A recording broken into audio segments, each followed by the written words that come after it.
बिस्मिल्लाहिर्रहमानिर्रहीम। अस्सलाम वालेकुम। मैं हूं आबिद अजीज़।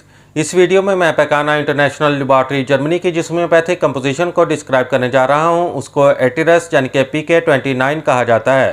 PK29 यानी कि एटिरस की कंपोजिशन में जो एक्टिव इंग्रेडिएंट्स का इस्तेमाल किया गया है उसमें शामिल है barium carbonicum 8X, calcium iodatum 8X, सिस्टस्कैन 12X, conium mac 6X, echinacea 12X, galium aparine 6X, juglans regia 6X और सक्रोफ्लोरिया नोडोसा 4X। एटिरस यानी कि PK29 का इस्तेमाल लम्फ की गिल्टियों की सोजश, कान पेड़े वगैरह के लिए पीने की दवा के तौर पर किया जाता है। लम्फ के गदूदों यानी कि गिल्टियों की नई या पुरानी सोजश और उनका सख्त हो जाना, कान पेड़े, टॉन्सल्स की सूजन, गले के गदूदों की सूजन, हलक की झिल्ली की सोजश, बच्चों में लम्फ गदूदों की टीबी।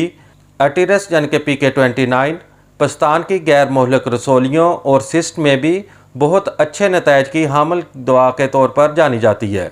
एटिरस यानी कि PK29 की खुराक का इस्तेमाल कुछ इस तरह से है कि दिन में 3 बार मरीज को या मरीज़ा को 10 से 15 कतरे 2 घूंट पानी में हल करके इस्तेमाल करवाने चाहिए। एटिरस यानी कि PK29 आपको बाजार से किसी भी होम्योपैथिक मेडिकल स्टोर से बआसानी दस्तयाब हो सकती है।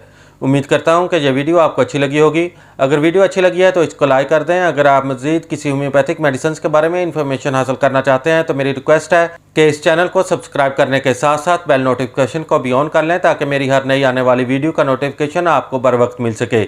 इसी के साथ ही नेक्स्ट वीडियो तक आबिद अजीज़ को दें इजाज़त। अल्लाह हाफिज़।